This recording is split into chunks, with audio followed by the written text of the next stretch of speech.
Hi, everyone. Good evening. And first of all, on behalf of all three of us, a big thank you to Susan and Ellie and the incredible team here at the 92nd Street Y for having us. These are really not easy times to program around issues related to Israel and Palestine, and so we don't take it for granted, and we're really happy to be here in this space with all of you tonight. I'm not going to say too much. I'm really going to ask mostly questions, but I do just want to say, by way of framing, that for the last couple of months, many of us who pay attention to this issue and work in this space are faced with increasing questions about how are we going to get out of this situation, and what's the plan, and what's the day after. And I'm really honored to be here with Rula and with May to start to unpack what that future, what a better future might look like. But that said, we're in a moment of extreme devastation that is ongoing and isn't over. And for us, I think the fierce urgency of this moment is to end the devastation that's happening in Gaza and bring home the hostages. Most of our talk will be about how we get past that. But at this moment tonight, on February 10th, we're thinking about the moment that we're currently in and the urgent need for the violence to end. And so it was important for me to say that before we jump into hearing more about A Land for All and about May and Rula. So with that, even though Susan did such a masterful job in introducing and reading the bios, I wanted to ask you to share with us how each of you came to be in this work, what brought you into the work of peace building, building a different future in Israel-Palestine, and then we'll talk a bit about Land for All and the plan. Rula, do you want to start? Okay, thank you, Libby. Thank you, Susan. I do have a little bit allergy because of the concept peace building. I think a lot of people, a lot of talks have been made during the last 20 years, at least 20 years, of speaking and trying to do people-to-people peace building. And I don't believe to this discourse, and we are not doing peace building.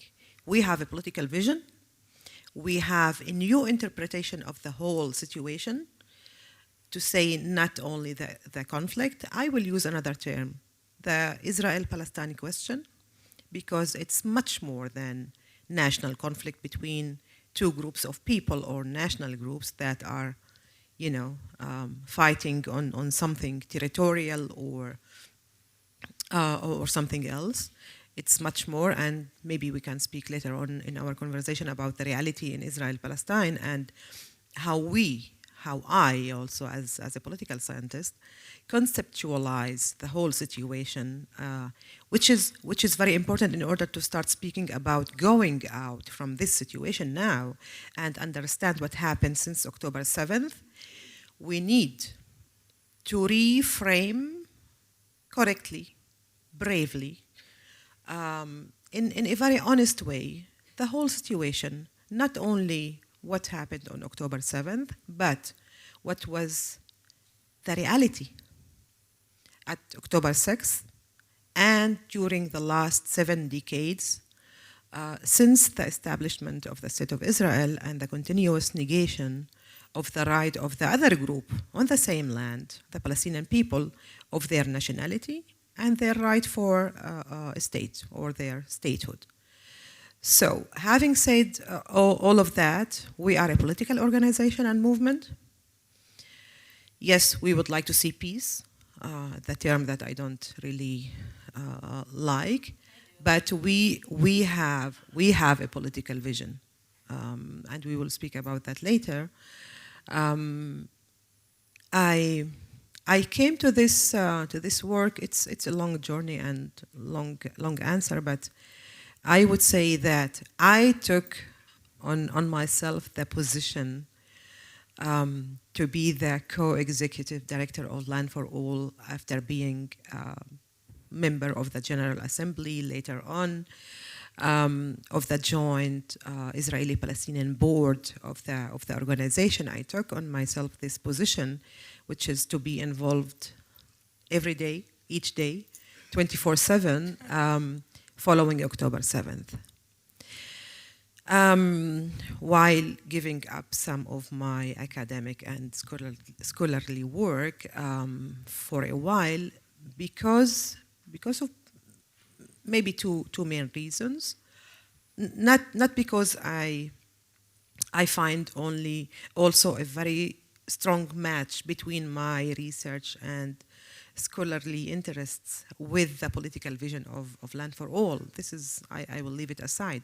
But the two main reasons why I choose to do this work as a full-time job after October 7th is, first of all, the understanding that we are in a very historic moment in the relationship between the Israelis and the Palestinians, that I don't remember any similar situation or moment in this history, the history that I know personally, I lived, I experienced, and the history I learned about, studied, and I teach and I write about it, which constitute also for us an opportunity.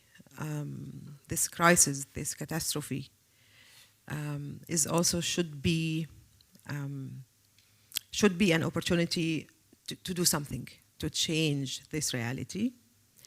So the urgency element, and the second element is my personal existential fears. Because of the first point that I mentioned, that this is a very historic escalation or development in the situation or the relationship between the Israelis and the Palestinians that are going to shape our future, the very, very immediate fear that I had following October 7th, that if we don't try to do something, this renewed situation and escalation is going to shape our present and future and maybe the coming couple of decades. And only to think in this way, I become much more fear. And that's why I'm trying to do with all of my friends and colleagues at Land for all efforts that we can do in Israel, in Palestine, with the international community here tonight, to say that this situation cannot continue. Both people are tired from violence and wars and escalations, and the very deep, difficult feelings between the two people, the mistrust, the fears, the existential fears, actually, on both sides, and we do believe that there is another option. Thank you. And you know the expression "sorry, not sorry," like #sorry, not sorry. I'm sorry and not sorry that I got the framing wrong, because I'm grateful that we got to hear your adjustment. May, what about you? What brought you into this work?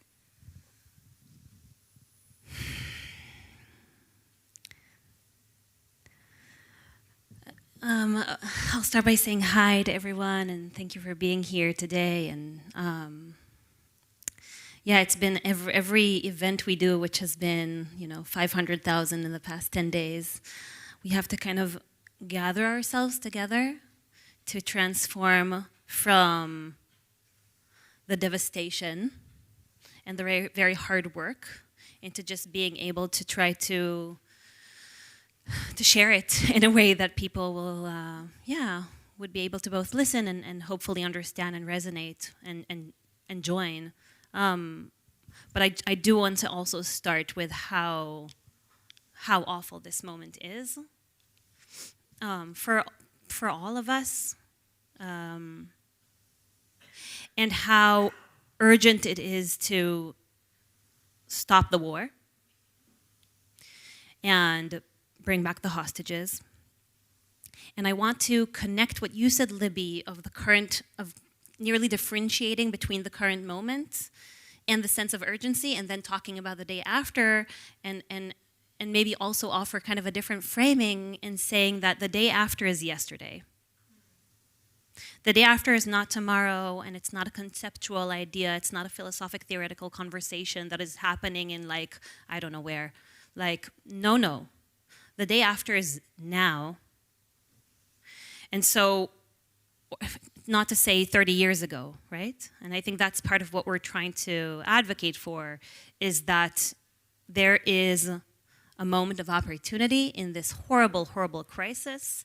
And if we are not prepared to offer something that actually can give hope and vision and very practical steps on how to ensure safety for both people and any kind of future, we might fail this moment. And I want to say another thing, which is one of the lessons we learned from Oslo, and maybe then I'll talk about my personal story, I guess. One of the lessons we've learned from Oslo is that if we do not have an end game, and that end game needs to be acceptable, and it needs to be for both sides, and it needs to be, let's say, it needs to start with a Palestinian sovereign independent state, and to ensure and to promise that, and to have some kind of mechanisms to ensure that that's where we're going, both in vision but also in really practically. If we don't have that end game, we might not get there. That's what happened in Oslo. There was this gradual, steps without making a commitment, and that allowed for radical forces to derail us from the process, which has in many ways one of the reasons that led us to this catastrophe. And so what we're here to advocate, that when people talk about ceasefire and ending the war, it has to be linked to political vision, because we've learned a lot from October 7th, but I want to say that a few things should be established. One is that there is no military solution to this conflict. Yes. And there will not be. Second is that the problem is not, Hamas is a problem, don't get me wrong. Occupation is a problem. But the problem is the Israeli-Palestinian conflict.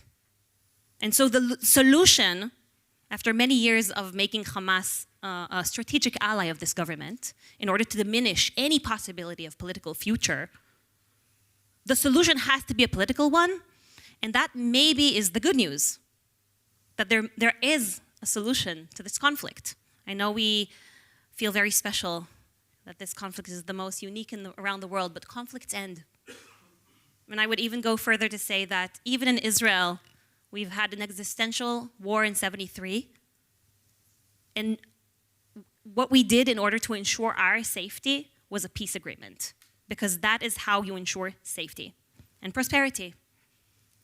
And so for us, it's very important to not only push for the realization that this is a historic moment that we cannot miss, but also connecting the political vision to today.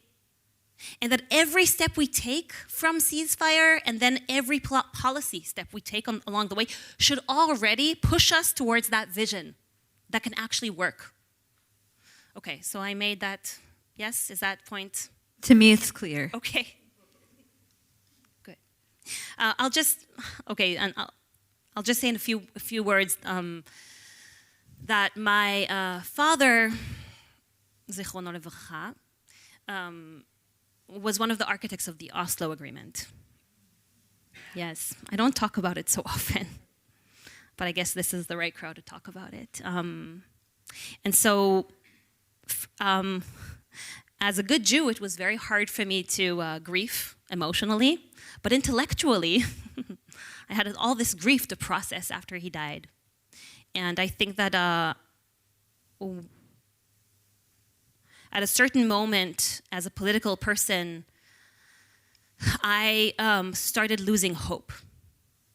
I started feeling that I've been advocating for this very primary intention and conviction for the two-state solution and for Israeli-Palestinian peace, growing up knowing that if the Palestinians won't be safe and secure, I will not be safe and secure. That's how I grew up. And my dad, in one of his books, writes that the founding of Israel wasn't complete, which is what drove him to make the Oslo Agreement, right? To complete the founding of the State of Israel, to make it a real democracy, to make it a sustainable place. But at a certain point, the classic two-state solution has become an empty shell to do nothing. And we have all been complicit, I want to say, in allowing it to become a fake status quo which blew in our face, or managing the conflict, or shrinking the conflict, or all these and we just came from Washington. People have been saying, yeah, until now we were talking about the two-state solution. Everyone knew it. While for Palestinians, the reality has been becoming worse and worse. And we can use all the words we want, right? We can say occupation, or apartheid, or injustice, or violence, whatever you want to call it. The situation has been getting worse and worse, which, among others, led to October 7th. So for me, I joined this work because I found myself losing hope, and I had to do some serious deconstruction and try to figure out what can actually work. And that's how I found our work. So if people saw the Broadway show Oslo, May's father, Ron, Zichrono Livracha, was one of the characters there. And if we have critiques of Oslo, we have no critiques about his ability to bring vision and hope and practicality into solutions. And stand in line, right? I think it is time to hear about what is the proposal? What's the proposition of a land for all? So you're talking about, how you came into it, what it isn't, but what is it? What's the proposal?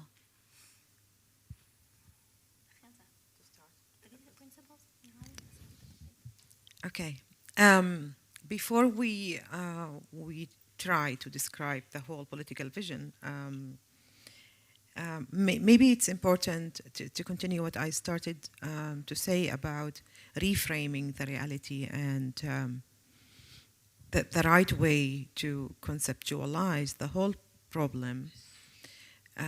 Part of it actually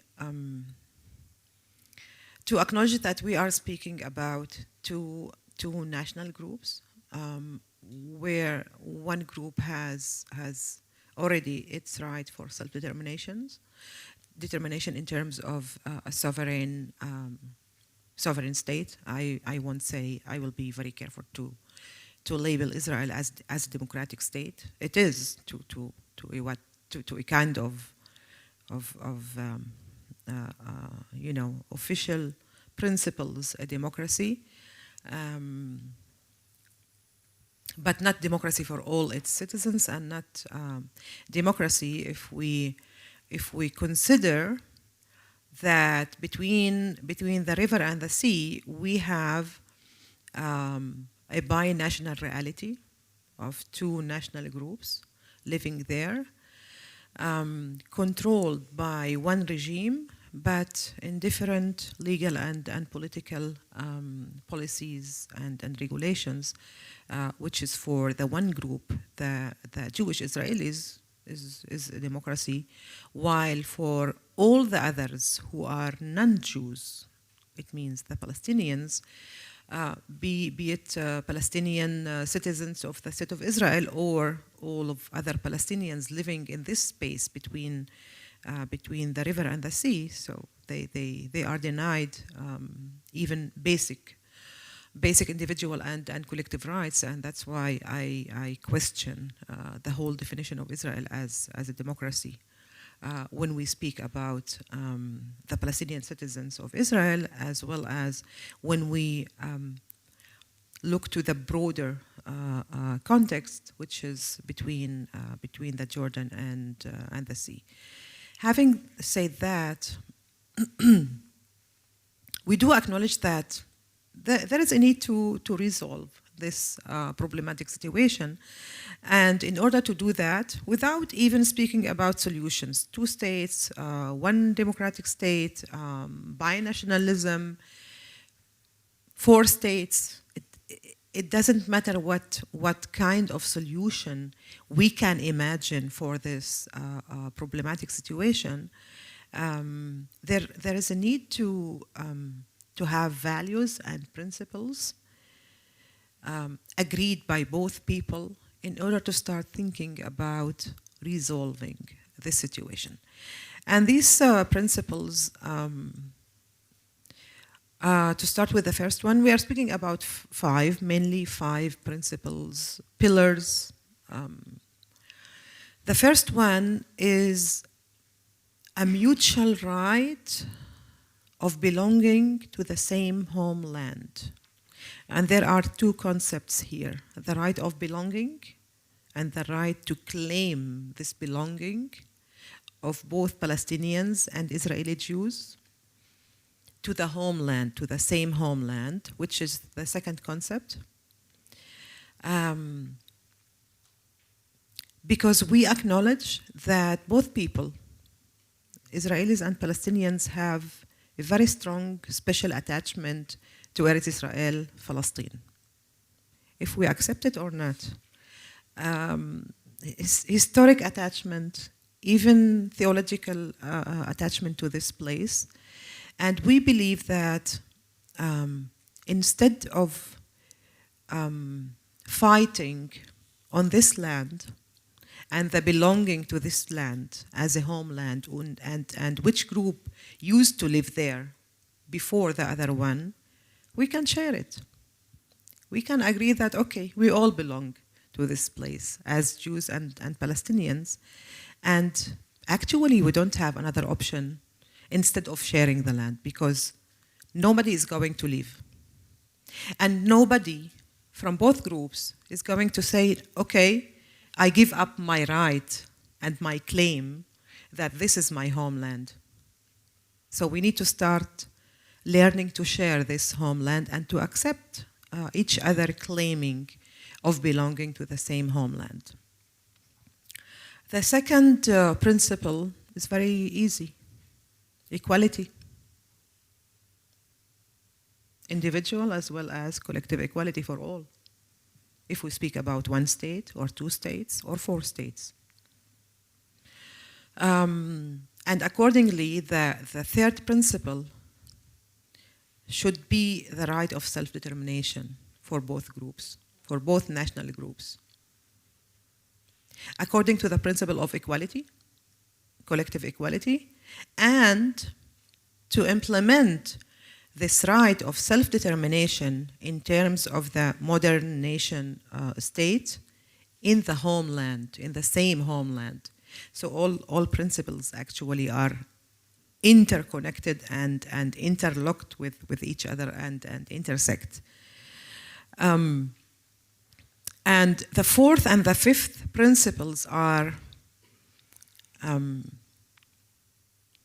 in order to maintain any solution that we can imagine and think about, we need a process of recognition, mutual recognition, historic recognition of all of these rights and the nationality of the Jewish Israeli people, the peoplehood, as well as the same right for the Palestinian people, but not only. We need recognition of both people's traumatic history and collective memory. Although we as Palestinians, we are not the right people to blame with the victimhood and the traumatic history of the Jewish people. It's actually happened in Europe. But we need to acknowledge on the Israeli Jewish side that the transformation of the Jewish question in Europe brought about another question and problem in the Middle East, which is the Palestinian question and issue and problem. So there is a need of a very deep historic process of recognition of what both people bring to this conflict and to this situation and to this reality and to this homeland. And the last one is also connected to all of what I said before, to speak about reconciliation and not only peace. That was my first of my point. And we can speak maybe another 2 hours about what it means, reconciliation. And again, it's not only reconciliation, what we know about in theories of conflict resolutions and just to speak about historic reconciliation of two people who were in conflict. It's much more than that and deeper, and maybe later on we can say a few words about that because of the specific nature of the reality between the Israelis and the Palestinians, which include a lot, much more than speaking about a national or national ethnic conflict. But the concept reconciliation speaks about also justice and transitional justice and some other aspects that usually missing when we speak only about peace and signing a kind of peace agreement, like the efforts that we had between the Israelis and the Palestinians. It's interesting because before October 7th, when I... Oh, sure, I'm sorry. Were you unable to hear me? Sorry about that, and thank you. I was just commenting that before October 7th, principle number 4 in A Land for All felt abstract to me, the recognition of historic traumas of both people. Since October 7th, seeing the reactions of so many on the ground and around the world as really like the ignited historical trauma, ancestral trauma of both peoples, it feels like the most concrete of all of them to me now. Just hearing you go through the 5 now as opposed to 6 months ago, that one feels like concrete and present, like for right this moment. How it plays out here as well, right? Sorry, but how it plays out, how it affects all of you, right? It affects all of us at this point. I think that that's something that we've been trying to play this fantasy game as if the Palestinian-Israeli conflict does not need to be solved. We could just normalize ourselves with Saudi and, forget about the Palestinians, basically. And we can't. So what do those 5 principles that Rula described, like what does that look like in practice? What does it look like? So I'll try to translate that into the political program that we're advocating for. I do want to maybe start by saying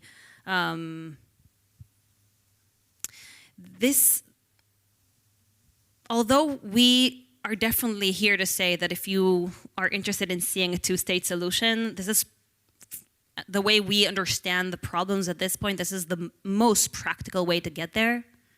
And at this point of time, especially after October 7th, I think it's important to start with remembering what has been achieved in the past 100 years. And so I just want to start with a few examples before I dive into the proposition, which is, think about Germany and France 100 years ago. If anyone would have told you 70 years ago that there would be an open border between France and Germany, would you believe them? Or, good, join us.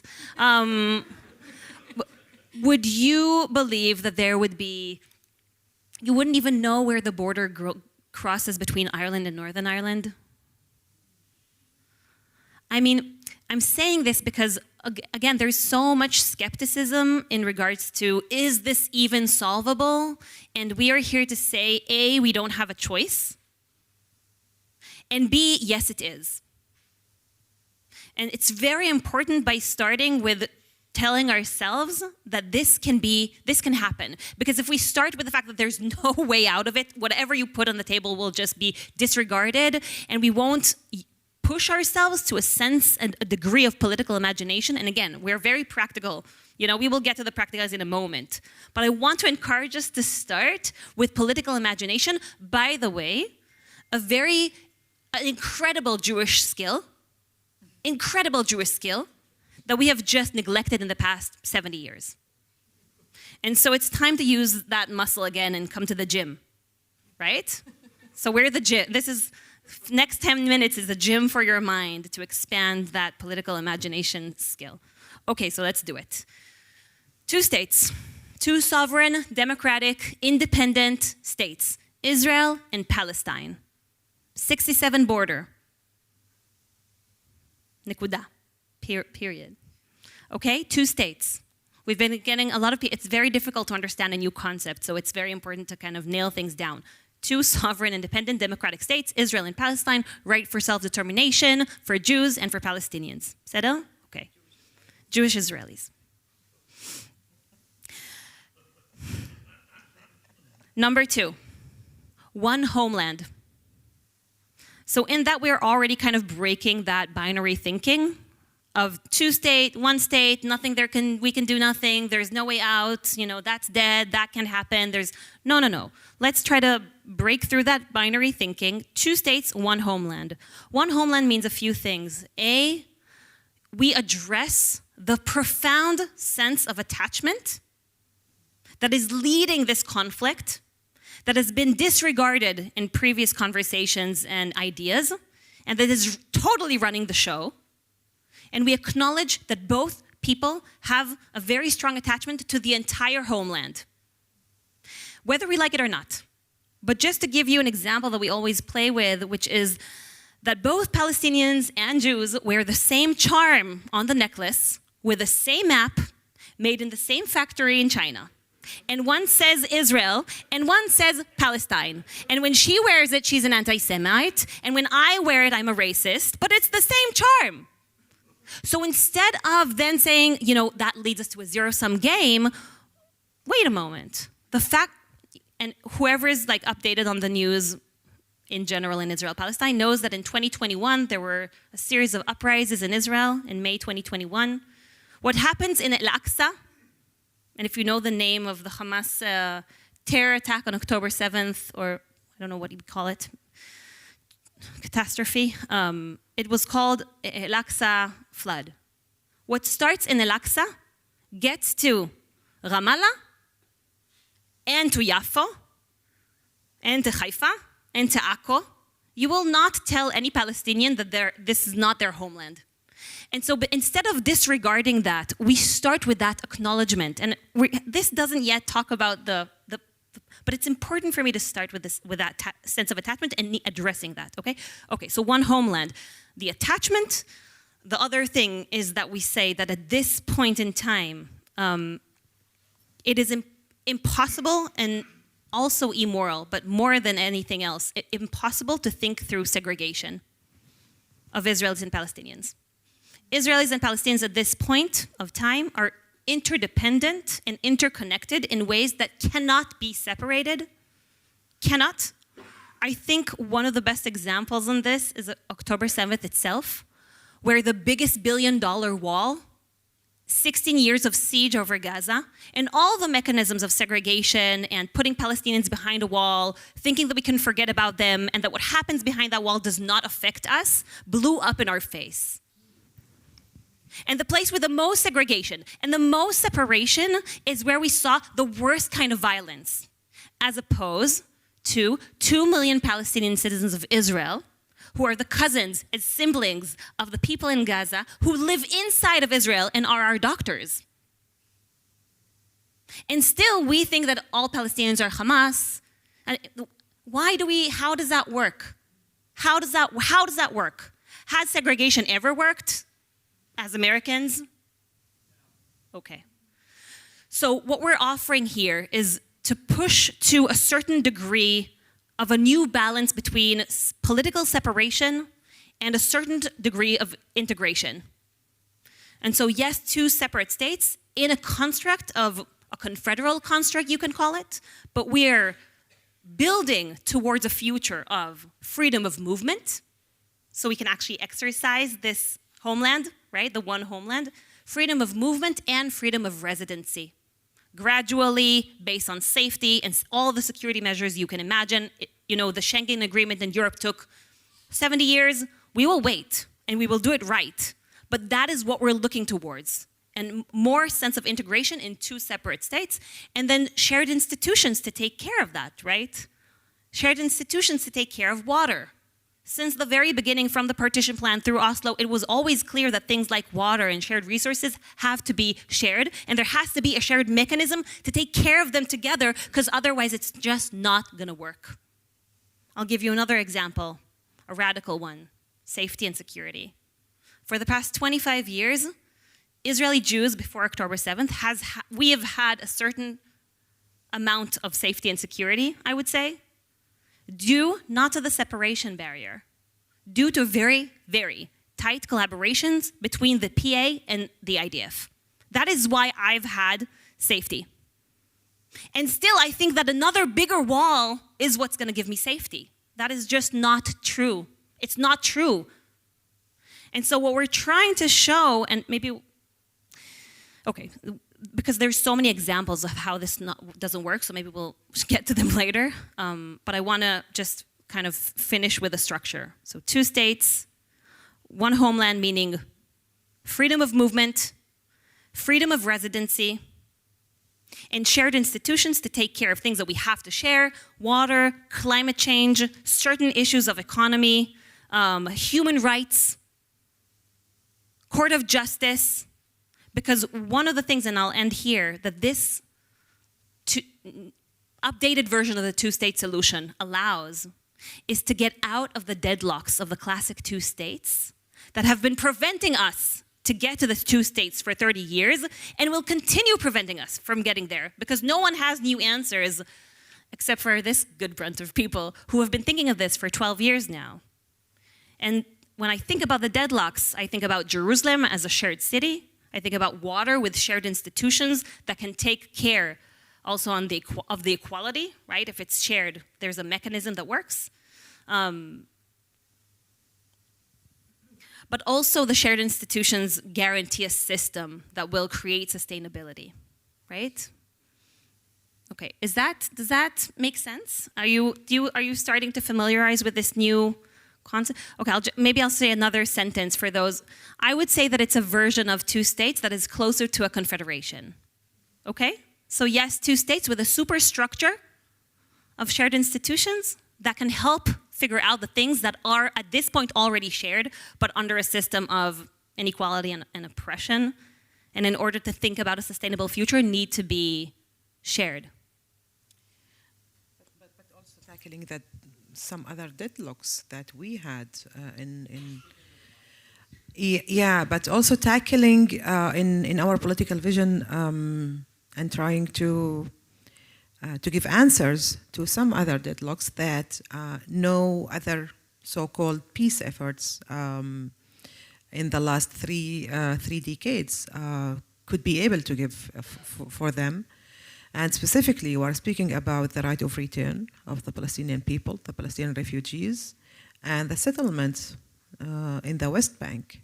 We are speaking about a quarter of the people who live in the West Bank are Jewish Israelis, and we need also to offer something for them, something different than what we had with the settlements in Gaza in 2005.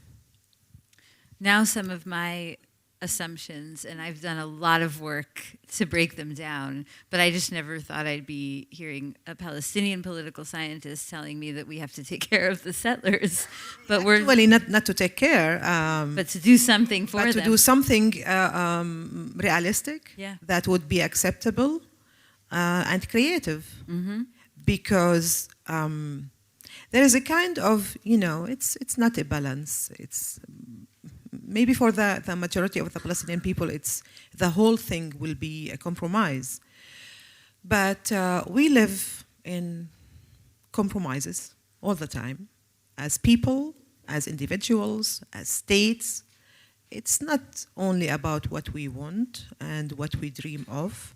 There are a lot of compromises in the world, and we are living in terms of people and states. We are surrounded by a system of different powers and interests, and when we speak about, me as a Palestinian thinking about the settlers, it's not because I like the settlers. We still consider in our political vision that these settlements, according to the international law and even to the Israeli law, are non-legal, illegal, okay? But still, we offer a kind of creative offers for the settlers. But on the other side, we offer also a very just solution for one of the most fundamental problems of the Palestinian people, the refugees. And I'll just say, again, translating that into what it looks like the practicalities, that's the differentiation between citizenship and residency, right? And again, I encourage you to think about the EU, if that sounds insane to you. So what we're offering is that Palestinian refugees would be able to return to the Palestinian state as citizens, vote for the Palestinian parliament, inshallah, when it's, when we have elections in Palestine. Thank you for getting that joke. Not so funny, but. So there will be citizens of Palestine, but a certain amount of these refugees would be able to then use that freedom of movement or more porous border and freedom of residency to come back to their homeland, which is not El Bira and Ramallah. It's Haifa and Akko, right? That's where they belong. That's what they miss. That's where they want to be. And so they will be able to live there as permanent residents, like French folks live in Berlin and are happy hipsters. And and without threatening the majority in either states. And so the settlers, I'll just say, will have similar status, right? First of all, the settlements and any privileges and any supremacy and any doubt of the sovereignty of the Palestinian state, that's out, right? Outposts, illegal outposts are out. Private land goes back to private owner. There's a human rights court defending these issues and taking care of them, as opposed to right now that the IDF is taking care of that. That doesn't work so well. And so they will be permanent residents of Palestine and citizens of the State of Israel. So I myself would go to that place and live there in a heartbeat. But I'm sure I'm not the only one in the room that wants to know how on earth we get from February 10th, 2024, with what things are looking like to that place. In particular, when it comes to leadership on both sides. And I'm saying leadership as an aspirational term for what I would like to see on both sides, which doesn't exist on either side. We should add another side. Say it. The U.S. Say it into the mic. Yeah. No, I'm saying that the elections in the the leadership in the U.S. is missing as well. It's missing as well. Actually, you started, Libby, to answer this question. We do have some answers in terms of the practicalities, how to move from this situation where we still have an ongoing war in Gaza and to some extent a very dangerous situation in the West Bank, and very undemocratic situation toward the Palestinian citizens of the State of Israel.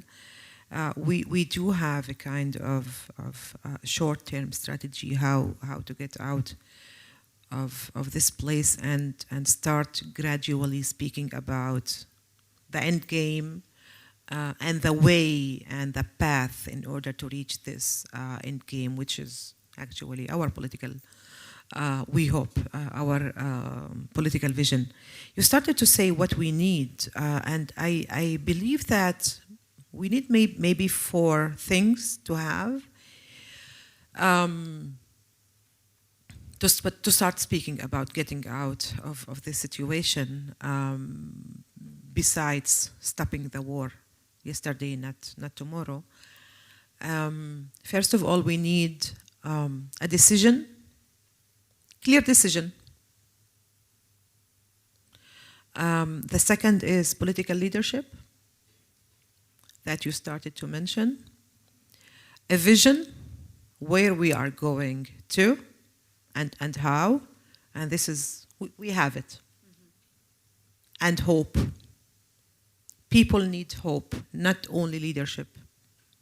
Benjamin Netanyahu used to be considered as one of the, interesting political leaders in Israel, but he has no hope. He gave all of us everything but not hope. Not a good reality, not a good present, and he's not able to give anyone a better. Sounds like she likes Netanyahu. She doesn't. No. Let me assure you. He just, the first person who comes to my mind when I speak about the whole situation now, much more than any other leader in Israel, and much more than anyone on the Palestinian side, because, I think he's one of the significant person to blame in this situation, which has started actually since many years. I mean, and many of us some of us in this room and many people in Israel were actively protesting Netanyahu and his government's judicial reform for a full year, every week, sometimes multiple times a week, before October 7th. I mean, and now 4 out of 5 Israelis do actively blame him for what happened. So also there, I mean, those 4 things, those 4 criteria of what's needed, that is very clear, and thank you for spelling it out. And how? I'll start with something positive. I know. So a Land for All, or 2 States, 1 Homeland, is a shared Israeli-Palestinian cross-border organization. We advocate for this political vision, and we also have the mechanism to ensure it, right? The mechanism is partnership. The mechanism is Israelis and Palestinians sitting together, identifying the problems, and then coming out, co-creating a solution. And that's a very, very important mechanism to keep in mind, because it's a much better mechanism to ensure equality and justice, but also that it will actually be practical and work. So why am I saying that? Because we moved in the past year, we've been trying to move and doing a lot of work to move into a shared board for our work and our organization, in order to walk the walk, right? Not just to talk about partnership, but to practice it. And believe me, it's really hard. It's really hard. And our first board meeting, again, we had this whole plan. We were building the board, and then October 7th happened. And we didn't know what to do. And on October 8th, we did the only thing that we could, which is call our board members, who are soon to be board members. And our first board meeting was on October 10th. And we've had a board meeting every, 2-3 meetings, 2-3 weeks since. Our movement has grown by thousands of percent in the past 4 months. Hundreds and thousands of people have joined us. The amount of organizations in our civil society ecosystem who have come to terms that political vision is crucial, and that there is really no other one that they can trust, and come to us to request to work with a political vision, has been giving hope. And the interest of the EU, of member states, of think tanks in DC, of really prominent figures around these issues to talk to us has been overwhelming. And we've been, we haven't been sleeping because we've been working so hard to just answer to the responses and interest from Israel and from Palestine and from all around the world. And so I think it's good to start with that sense of hope. Thank you.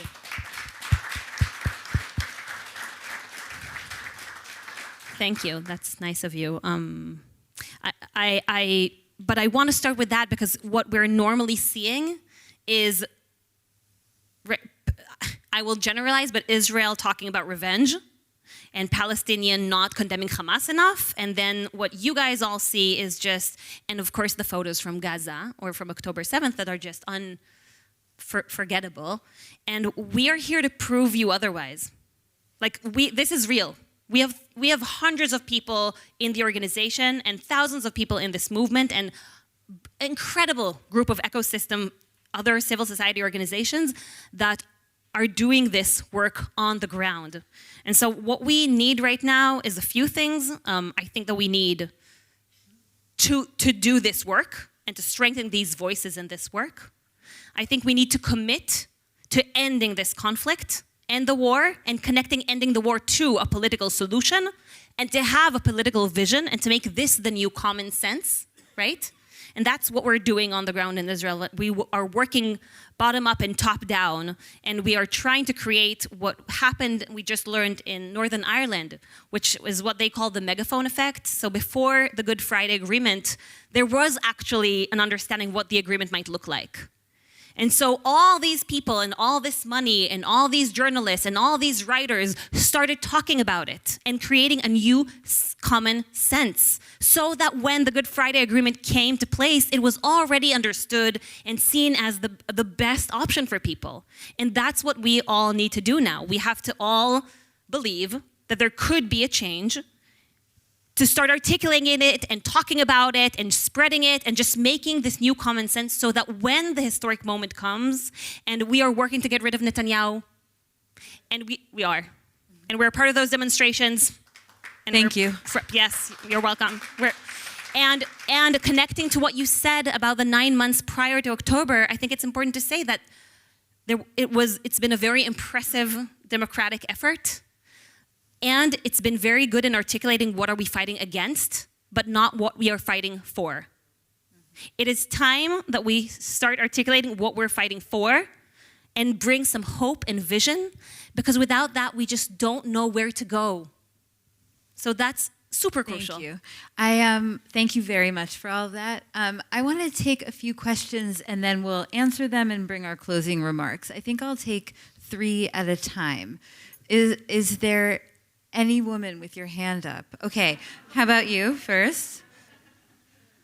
Can I take a microphone or just talk loud? I'll repeat your question. I became a supporter and evangelist for Land for All in recent months, but I followed some of your board members for a number of years, and which led me to the movement. Such great board members, right? You've had some incredible The best. really. No, not kidding. Best. I would, if you have time, I'd encourage maybe mentioning some of them who you could read some books about and really some real detail behind the proposal. Okay. I want to focus on a word in one of the platforms that you said, which is skepticism. Okay, so as somebody who tries to talk to others to spread this word, one of the points where you kind of hit the greatest skepticism is security for all. But the fact is, and you mentioned it, there's actually an antecedent for this already. It's not talked about in this country hardly at all. Yeah. But the fact is that the PA and Israeli security forces work together. It's really not known to the level it should be known in this country. But having said that, can you provide any data, any anecdotals as to the effectiveness of this cooperation, and if it needs to be grown or evolved, what do you see for that? Understanding that I know it may be a little early on this whole topic. I'll summarize the question, not repeat the whole thing in the mic, and then we'll take two more before you answer. The question is from a longtime supporter of Land for All, who is sometimes met with skepticism around the security for all part of the platform. What May talked about the IDF working in partnership with the PA to provide security. And could you expand on that? Could you talk about some examples of how that works, more or less? Please. Please, go ahead. I was born and raised in Italy, grew up during the years of legend, before we know what they are. 20 years of terrorism, attempts to destabilize the country, Red Brigade, New Order, explosions, killing the Prime Minister. What defeated them was not the armed forces, the special forces. It was when the tacit, silent support of the population disappeared. So, having said that, who do you envision will sit at the table to discuss, to represent the Palestinians? Okay, this was a question from an Italian perspective who lived through I will call them the Troubles, though that's a term from Ireland to describe Italy, saying that those days ended not from a military or security armed forces solution, but when a popular, silent majority spoke. And so the question was, who is going to be around the table on the Palestinian side to make this thing a reality? Third question in the back.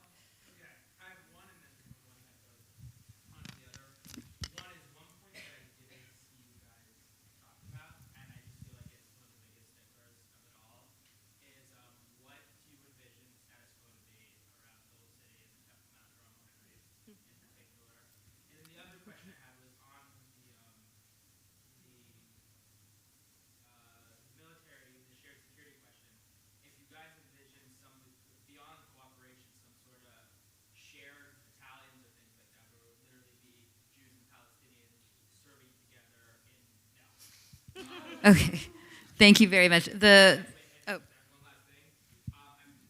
know what your two's last name is, but I'm really excited to fly into whatever the new name of the airport is when it's Thank you. Okay, so the question, the sort of main question was, what's your vision? What's the status quo going to be in a Land for All's vision for the Temple Mount, Haram al-Sharif? And also there was a question about, in the sort of shared security framework, is there an idea about shared armed forces? But that was already answered unanimously as no. And then what will be the new airport's name? Not Ben Gurion, obviously. So 3 questions. Skepticism around the shared security. Who's around the table? That I would guess, I think what you mean is like that the people can accept to be around the table on the Palestinian side. And what's the status quo for the Temple Mount? I will start with the easiest, one of the easiest questions about the name of the airport. I think we need a second airport. So I would like to imagine that we will have another international airport, except of Ben Gurion, and we will give the new airport kind of Palestinian name. I don't know. Darwish. For example. Well, it's not fair to have Ben Gurion and Darwish. No. She pities us. I don't like it. No. But we will think about something. So, maybe I'll try to answer the question. Yeah. I don't know. I really don't know. I'm not going to be part of the people who are going to sit around the table. I'm not a politician, and I won't be. And besides, I am a citizen of the state of Israel, so I cannot represent the Palestinians in the West Bank and the occupied in Gaza. But to start answering seriously, I think what we need now, I think it's first of all a kind of patronic way of thinking to start thinking about who's going to sit around the table from the Palestinian side, as the Palestinian people has no agency and not able to choose their political leadership. I think it should be acceptable for all of us what the Palestinian people decide in terms of their representatives, the way we do with the Israeli side. I don't like, for example, the majority of the member of the Knesset now. I think they are, people who don't deserve to be as political representatives and to decide about our life in terms of parliamentary work.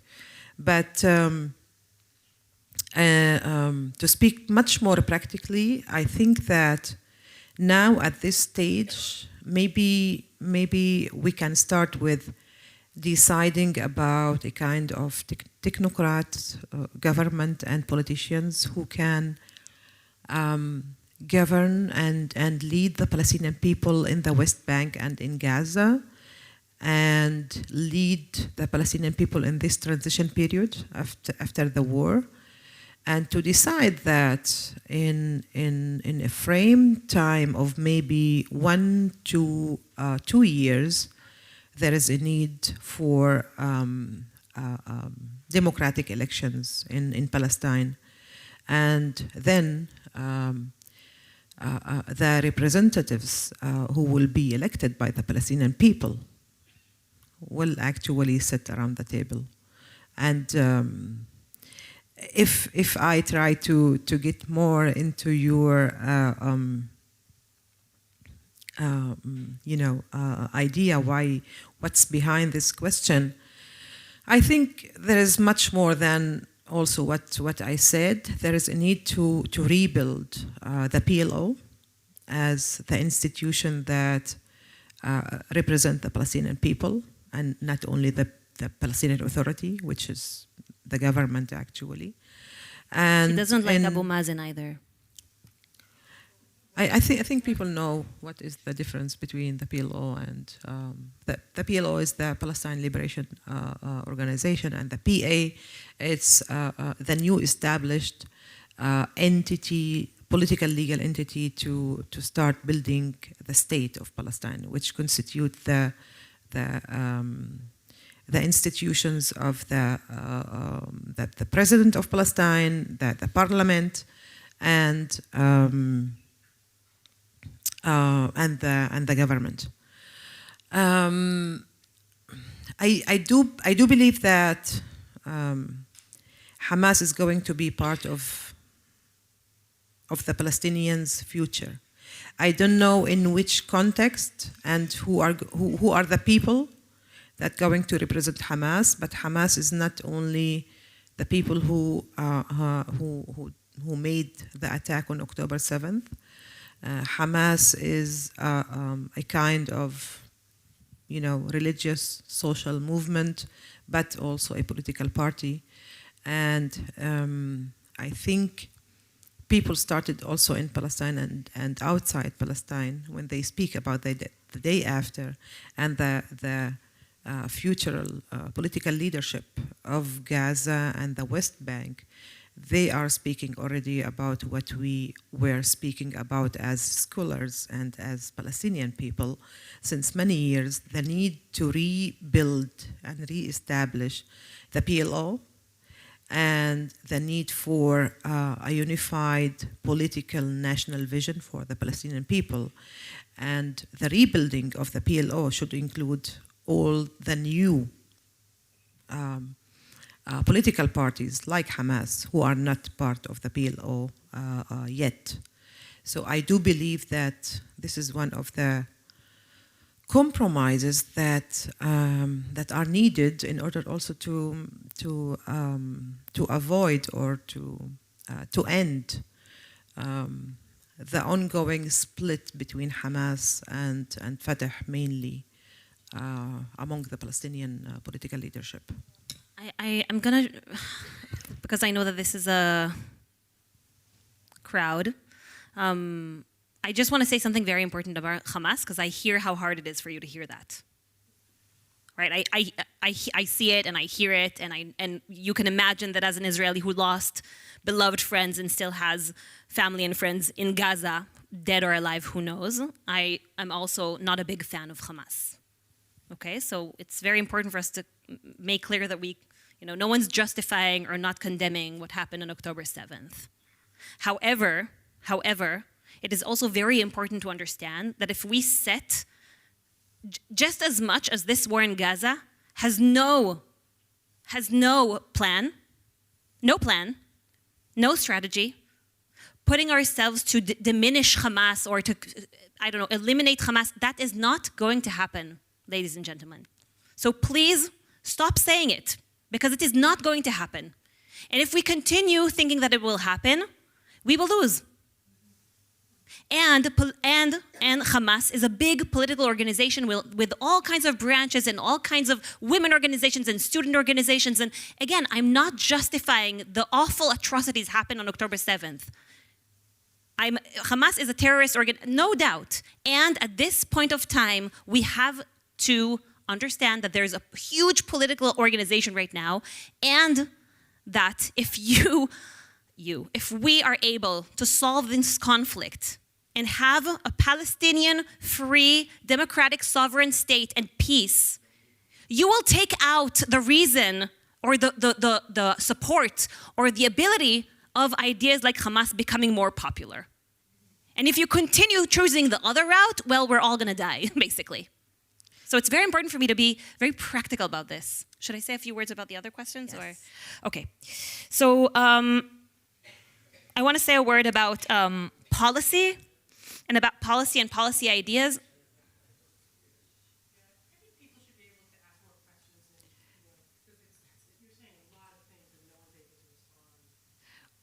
We've only answered one of the three. So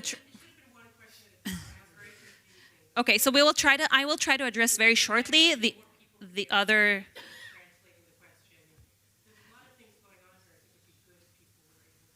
thank you. We'll see how much time we have, and we'll see what we can And also, we understand that this is a first encounter with a new idea and new thinking, and it's going to be, we're gonna.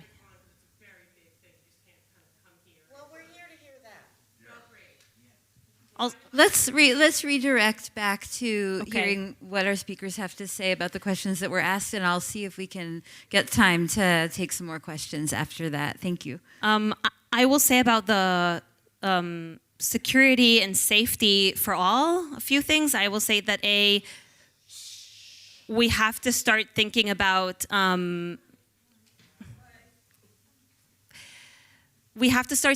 when we say safety and security, we have been talking about safety and security for Israeli Jews. And we haven't been talking about safety and security for Palestinians. And as you can see, that's not working out so well. So I want to start by saying when we talk about safety and security, we have to talk about safety and security for both people. And that leads me to also thinking about what you said, that Israel and the PA have been cooperating very, very. Sorry? That Israel and the PA have been collaborating and working together in order to provide safety, mainly for Jews, right? But these mechanisms go on other things as well, and I'll just tell you a few anecdotes about that very shortly. The sewage of Gaza runs to the Mediterranean Sea, and after 2.5 days, it reaches the beach of Tel Aviv. Yeah, the sewage. So if we think that we can take care of sewage separately, we can't, right? It's the same. Today, the first IDF soldier died out of a bacteria that came from the humanitarian crisis in Gaza. And it is I I don't want to say a miracle, it's awful. And also the fact that it's only one person and that it didn't jump on any of his family members and didn't spread in Israel. You can't, COVID, you can't deal with COVID with checkpoints, right? So when we think about security, we need to think about safety and public health and climate change. You can't combat climate change because water know no border, right? So we have to start, this is us encouraging you guys to kind of join this new paradigm shift that we're advocating for. Moving from thinking that segregation and separation will give us safety and security into realizing that it has not, and that what has the opportunity of doing that is a certain amount of very tight collaboration and integration that needs to happen. So that's my answer. I first want to just apologize for the unpleasant moment. That doesn't happen to me very often. But it is true what May said, that these are, for some of us, these are like really, it is a paradigm shift. It's like big concepts. And I want to take our friend in the front's suggestion of, when we do our closing remarks, I'll ask Rula and May to give very explicit suggestions for people who want to follow up, read more, learn more, stay in conversation. I mean, people have been working on this vision, political scientists have been working on this for 12 years, and we had 50 minutes and then a Q&A. So obviously we can't go into depth on every concept. We will try to give pathways for folks who want to engage more, learn more, ask more questions. And I'm sorry that we couldn't accommodate all of the voices and all of the questions that are in the room tonight. Susan, do I have time for like another question or two, or should I wrap it up? Okay, great. So I saw, yes, go ahead, please. You all three are women, okay, and my concern when you were talking about having to have certain people, like, I'm concerned that how would the representation of women, when there's religious organizations who are kind of going to make some of these rules, and their view of women isn't as equal participants in society. I mean, how do you address that? So the question was about, well, noticing that we three are women. Thank you for noticing. And then also asking about representation of women in the political structures when there's religious fundamentalism going on. And how do we get there, and what does that look like? Let's take one more, and then we'll answer, please.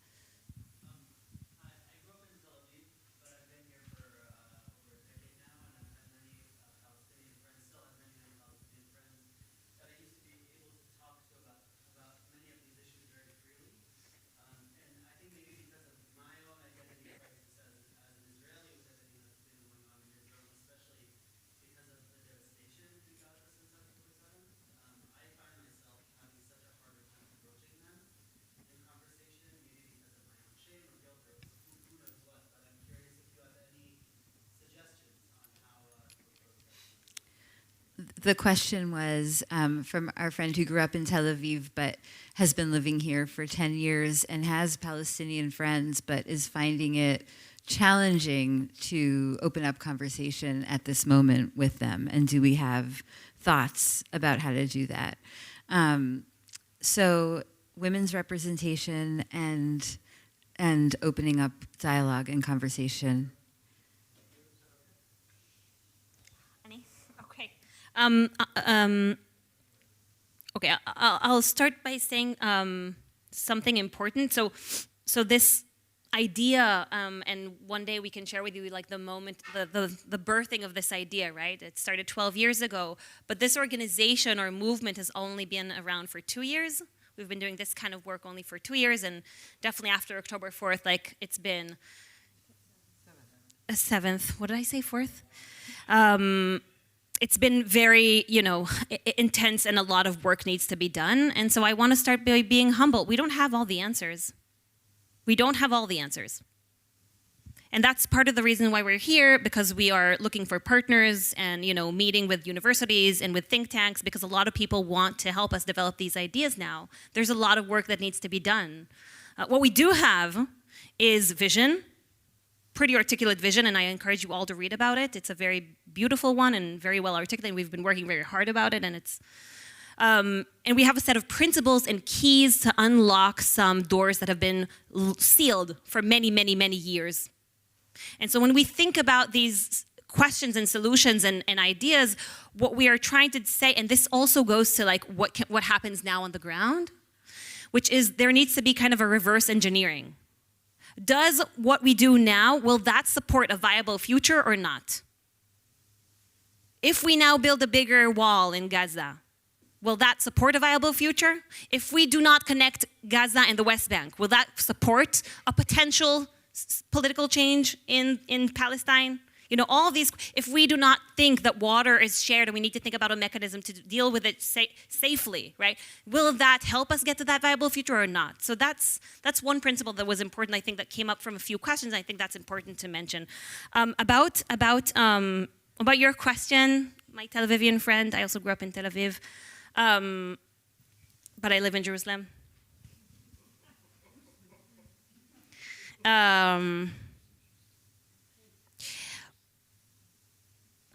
I had a huge political shift. I'm a human rights lawyer by training. From doing work, and Libby was part of this story for me, moving from doing things out of shame and guilt and understanding that I'm actually doing this for the safety of my kids at this point. I have one home. It's Israel. I'm not going anywhere. Neither is Rula. And I have to find a way to keep my kids safe. And I'm doing it. I'm not the white savior. I'm not going to save Palestinians. I won't end the occupation. I will fight for my future. And if I have the right values and the right mechanisms and the right vision that is based on these values, but is totally first and foremost for myself, that's how I will know that I have the integrity to lay down a program and a position that will actually work. And so that is my answer. You do it for yourself. Shame and guilt hasn't led us anywhere productive, unfortunately. So we have to think for ourselves, and we have to be true to our values and not, that's very... And to the women, I'll just say one more thing. This is a pro-Israel, pro-Palestine organization, right? We should start breaking that zero-sum game mentality. You cannot be pro-Israel if you're not pro-Palestine. You cannot anymore. Thank you. Just to say about women, inclusive democracy is very difficult. I also don't have a lot of all the answers. I do know that there needs to be a serious constitutional shift in Israel as well, right? But we have been in this dance in Israel for a long time. This is the most chauvinistic government we've seen in the history of Israel, and there have been plenty of them. So there's a lot of work to be done on both sides, but that is not something that I'm concerned about, mainly because one of the principles is equality. And we understand, we're not going to budge on that. But it is a challenge, but I think that Israel has proven that there's a dance there. Specifically for women's rights, but there's a long way to go on both societies. Long, long way to go. So, and thank you for that question. And I think that that's what also leading this, being women in a political discourse and sphere is very new for people. And so it's by itself, we're trying to demonstrate that leadership. I want to just jump in with my own answer or invitation for the question from our Tel Avivian friend, and say that while I do absolutely agree with that our work and our solutions can't come from shame and guilt, I just want to acknowledge that the shame and the guilt and also the love and the connection that many of us feel in our kishkas is real, and it's part of the equation for us. I have a column and a podcast called Israel Therapy at the Forward, literally exactly about this. So I want to invite you to talk to me afterwards, and maybe you can come on my show and we can unpack it a little. So by way of closing remarks, we're all gonna, walk out of here and go on into our lives. What do you want us to walk out of here with? And how can we learn more, ask more, stay engaged, and stay in touch with A Land for All? So yes, you have the flyers, and there's a barcode that we would love you all to be engaged and to ask us more, to learn more about our work, and to act, to do something, each one from its position. Tell a friend about us. Try to influence your, senators or the people you are connected to, and also rabbis. And we need also financial support. If you know about foundations, donors that would like to support a new political vision on behalf of Israelis, Palestinians, it doesn't matter, both. Tell us about them or tell them about us. Yeah, I would say three things. One is join us, right? Just join us, become partners, become members, make this, when people ask you about, oh, there's nothing we can do, or, oh, the day after, or how to stop the war, or why is ceasefire in favor of, right, how does it defend Israeli safety? Like, start talking about this. And this is maybe the second thing is spread the word. We are doing the work in Israel, Palestine. But we need people to write about and we talked about the megaphone effect, right? Everyone needs to make this the new, assuming if you're on board, make this the new common sense. People don't know that Israelis and Palestinians have been working for 10 years to come up with an advanced two-state solution that might actually work. People need to know about this. Because right now people are just banging their heads against the walls. So lean on us. But please help us write about this, talk about this, podcast about this. I don't know, TikTok about it. But really, people need to know about this, so please spread the word and make this into something that is part of your political agenda when you talk about Israel-Palestine, and I'm sure you talk about Israel-Palestine a lot. And the third thing, as Rula said, is we need your support. We are now really building the capacity of this organization because we are doing really 5 times what we're able to, and we will continue doing it. But in order to push this, and I remind you of the urgency of this moment and the connection between the war in Gaza to an end game and to a political vision, and not letting go of those two, holding them very, very fast, right? And we have to make sure that we bring those back to the table. So I hope we've been able to give you some sense of hope that this work is happening and that it's real and that maybe there's a way out of this mess and catastrophe. But I also just want to encourage us all to understand that the hope is conditioned with change. Something very radical needs to change, and we all need to push to the right direction. And so I encourage us all to push. Thank you very much. And it is I'm looking at the people in the room. We have New Israel Fund board members, Susan here, longtime supporters, Oz, people involved in other organizations doing really important shared work like Gili. They're a very special organization, but they're not doing the work alone. There is a broad ecosystem of shared Israeli and Palestinian groups working on the ground. Happy to share more information about Combatants for Peace, Bereaved Families Forum, Standing Together, A Land for All. You can find much information about that also at New Israel Fund and at Land for All's own website. We want to thank the 92nd Street Y once again for hosting us tonight. And thank you all so much for coming.